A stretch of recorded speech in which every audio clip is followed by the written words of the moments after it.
12 जून को अहमदाबाद में हुए विमान हादसे में जान गंवाने वाले गुजरात के पूर्व मुख्यमंत्री विजय रूपाणी को आज अंतिम श्रद्धांजलि दी जा रही है।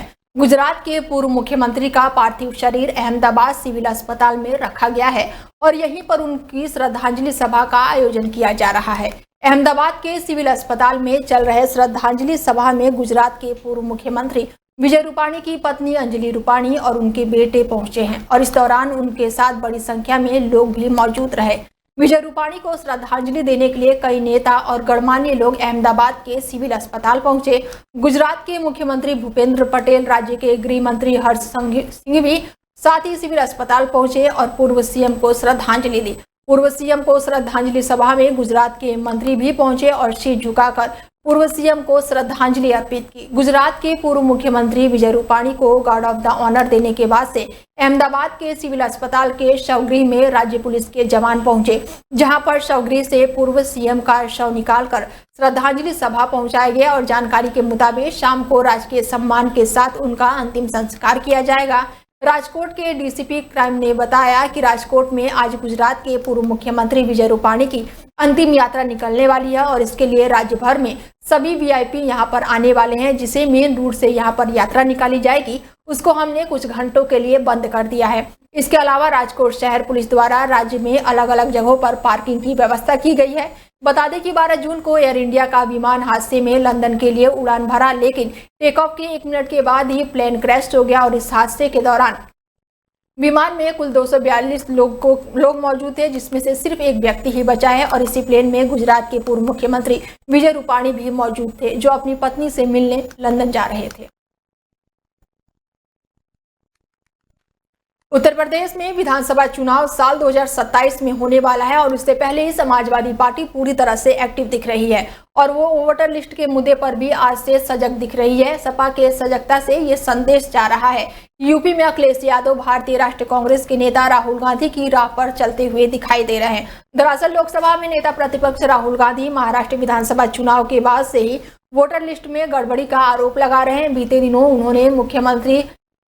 दिनों उन्होंने प्रमुख राष्ट्रीय अखबारों के लेख भी लिखे थे, जिस पर जमकर सियासी बवाल हुआ था और अब यूपी में अखिलेश यादव ने कहा है कि वोटर लिस्ट की गड़बड़ी ठीक हो जाएगी। सपा चीफ ने लखनऊ में प्रेस कॉन्फ्रेंस के दौरान कहा कि अपनी वोटर लिस्ट की ठीक करने का काम करेंगे और बीजेपी ने जो फर्जी वोट बनवाए हैं उस पर भी आपत्ति करेंगे। अल्पसंख्यक मोर्चे की बैठक के बाद से अखिलेश ने कहा कि मैं धन्यवाद देता हूं अपने संगठन के लोगों का, जिन्होंने ये संकल्प लिया है कि अपनी वोटर लिस्ट को सुधारने का काम करेंगे।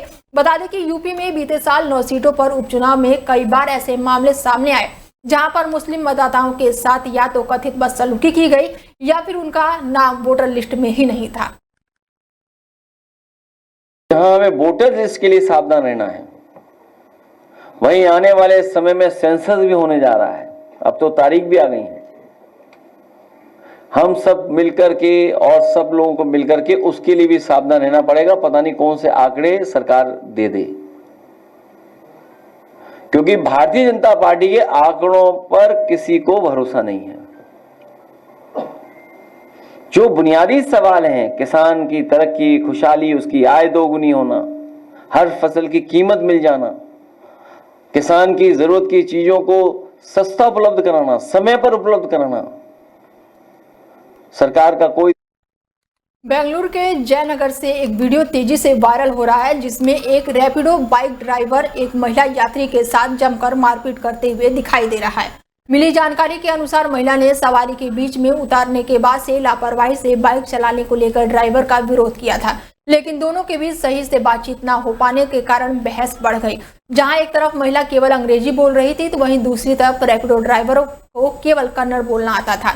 महिला ने कथित तौर पर किराया देना और हेलमेट लौटाने से इनकार कर दिया, जिसके बाद से स्थिति और बिगड़ गई और इसके बाद वीडियो में ड्राइवर महिला को थप्पड़ मारता दिख रहा है, जिससे वो जमीन पर गिर गई। वायरल हो रहे वीडियो में शुरुआत में दोनों को बहस करते और आसपास खड़े लोगों को बीच बचाव करने के लिए मनाने की कोशिश करते हुए देखा गया है, लेकिन उसका कोई भी फायदा नहीं हुआ और उस आदमी को थप्पड़ मारने के बाद भी किसी ने उसे रोकने की कोशिश तक नहीं की।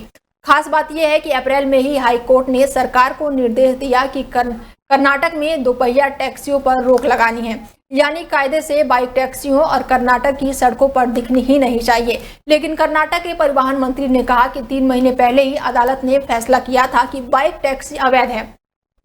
उन्होंने 6 सप्ताह का समय दिया था। फिर से उनके अनुरोध पर उन्होंने 6 सप्ताह और दिए हैं और अब 12 सप्ताह खत्म हो गए हैं, लेकिन उन्होंने एग्रीमेंट हाईकोर्ट के आदेश का पालन नहीं किया है। देश के तकनीकी केंद्र बेंगलुरु में बाइक टैक्सियों का एक विशाल बेड़ा है, जिसमें रैपिडो का बाजार की हिस्सेदारी 60% है, जो कि प्रतिदिन 16.5 लाख सवारियां करती हैं। बाइक टैक्सियां राज्य भर में कम से कम 1.5 लाख गिग श्रमिकों को रोजगार देती है। कनाडा में G7 समिट शुरू हो चुका है। अमेरिका के राष्ट्रपति डोनाल्ड ट्रंप और इटली के प्रधानमंत्री, ब्रिटेन के प्रधानमंत्री इस सम्मेलन में शामिल होने के लिए कनाडा पहुंच गए हैं। पीएम मोदी आज साइप्रस दौरा खत्म करने के बाद से कनाडा पहुंचेंगे। यहां कनाडा के पीएम के साथ उनकी ये पहली मुलाकात होगी। बता दें कि जनवरी 2025 में जस्टिन ट्रूडो के इस्तीफे के बाद से 14 मार्च को मार्क कार्नी कनाडा के नए पीएम बने थे और जस्टिन ट्रूडो के वक्त भारत कनाडा के संबंधों में काफी खटास आई थी। भारत का G7 समिट का न्योता समिट शुरू होने के ठीक 10 दिन पहले मिला था और उधर पीएम मोदी और डोनाल्ड ट्रंप की समिट के ऑपरेशन सिंदूर के बाद से ये पहली मुलाकात होगी। अमेरिकी राष्ट्रपति डोनाल्ड ट्रंप G7 समिट में भाग लेने के लिए एयरपोर्ट पहुंचे। इसके साथ ही अंतर्राष्ट्रीय हवाई अड्डे पर उनका स्वागत कनाडा की विदेश मंत्री अनीता आनंद और साथ ही संघीय मामलों के मंत्री और अन्य अधिकारियों ने किया। यहां से वो समिट स्थल पर पहुंचे। इसके साथ ही कनाडा में G7 समिट शामिल होने आ रहे नेताओं का विरोध भी अब शुरू हो गया है। 500 से ज्यादा प्रदर्शनकारी शहर में जुटे हुए हैं, जहां पर G7 समिट स्थल से लगभग 1 घंटे की दूरी पर है और विरोध प्रदर्शनों का केंद्र बनी हुई है। प्रदर्शनकारी हाथों में तख्ती लेते हुए और नारे लगाते हुए दिखाई दे रहे हैं।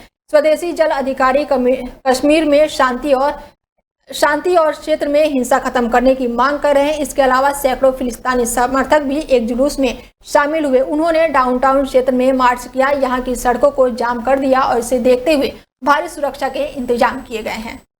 ईरान में लगातार बढ़ रहे इजरायली हवाई हमलों के बीच सैकड़ों भारतीय मेडिकल छात्र अपनी जान बचाने के लिए अपार्टमेंट के बेसमेंट में छिप गए हैं। गोलियों की आवाजें, बम धमाकों की गूंज और इंटरनेट की धीमी रफ्तार के बीच छात्र दिन रात घबराए हुए हैं और इस विकट परिस्थिति में भारतीय छात्रों ने केंद्र सरकार से मदद की गुहार लगाई है। कश्मीर के कुपवाड़ा जिले के रहने वाले छात्र, जो कि MBBS का छात्र है, उसने कहा कि मैं शुक्रवार को रात 2:30 बजे तेज धमाकों की आवाज से जाग गया, घबराकर बेसमेंट में भागा। तब से लेकर अब तक चैन की नींद नहीं सो पाया हूं। उन्होंने कहा कि विश्वविद्यालय के आसपास धमाके हो रहे हैं और एक विस्फोटक तो मात्र 5 किलोमीटर की दूरी पर हुआ है। इसके साथ ही यूनिवर्सिटी में 350 से अधिक भारतीय छात्र पढ़ते हैं और अब वो सभी खौफ के साए में जीने को मजबूर है। यूनिवर्सिटी ने सभी कक्षाएं स्थगित कर दी है और छात्रों को बाहर निकलने से मना कर दिया है। इसके साथ ही उन्होंने कहा कि हम अब पूरे दिन अपार्टमेंट के बेसमेंट में छिपे रहते हैं। रात भर बमबारी की आवाज आती है। हमने 3 दिनों से आंखें बंद नहीं की है और अब इसके बाद से ईरान में हो रहे बमबारी के बाद से छात्रों के परिजन भी काफी चिंतित दिखाई दे रहे हैं। मेरी बेटी जो है वो शिराज में पढ़ती है, शिराज यूनिवर्सिटी में, तो वहाँ हालात की वजह से बहुत घबराए हुए हैं। मुझे आज उनके साथ मुश्किल से कांटेक्ट हो गया 1 मिनट के लिए, क्योंकि वहाँ नेट भी नहीं चल रहा है। तो वो बोल रहे थे कि यहाँ हालात ठीक नहीं है, हम सेफ नहीं, हम रात भर सोए नहीं है। अब एम्बेसी के साथ इन टच है, वो एम्बेसी वालों को बोलते हैं जैसे हमको लगेगा कि हम आपको रिलोकेट करेंगे, लेकिन अभी तक नहीं किया है। तो सुबह कुछ से सोचते वो शाहिद BST में जो बच्चे उनको आर्मी ने शिफ्ट किया गया, तेहरान से भी कुछ बच्चों को कुम शिफ्ट किया गया है। तो लेकिन जो शिराज या और कोई यूनिवर्सिटी है उनको अभी शिफ्ट नहीं किया गया। रात भर वो जहां दिल्ली में लोगों का गर्मी से हाल बेहाल है, तो वहीं मुंबई में सुबह से ही लगातार बारिश हो रही है, जिससे निचले इलाकों में पानी भर गया है और सड़क यातायात, उपनगर ट्रेनों और मेट्रो रेलवे सेवाओं पर असर पड़ा है। भारत मौसम विज्ञान विभाग ने अगले 24 घंटे में शहर और उपनगरों में भारी बारिश की संभावना जताई है। साथ ही आसमान में बादल बने रहने की भविष्यवाणी की है। अधिकारियों के मुताबिक शहर और उपनगरों में लगातार बारिश हो रही थी, जिसमें भारी बौछारों के बीच कई निचले इलाकों में पानी भर गया। मध्य और पश्चिमी रेलवे पर उपनगरों ट्रेनों की सेवाएं भी देर से चल रही है। कुछ यात्रियों ने दावा किया कि सुबह के व्यस्त समय के दौरान सेंट्रल रेलवे की ट्रेनें सेवाएं 20 से 30 मिनट तक देर से चल रही थी। अधिकारियों ने बताया कि महाराष्ट्र में 1 जून से अब तक बारिश संबंधित घटनाओं में 18 लोगों की जान जा चुकी है और कई अन्य लोग गंभीर रूप से घायल हुए हैं। एक रिपोर्ट के मुताबिक ये मौत भारी बारिश के कारण विभिन्न घटनाओं से हुई है, जिसमें सड़क दुर्घटना है, पुलों से गिरना है और डूबने, आकाशीय बिजली गिरना और आग लगने जैसी घटनाएं शामिल हैं।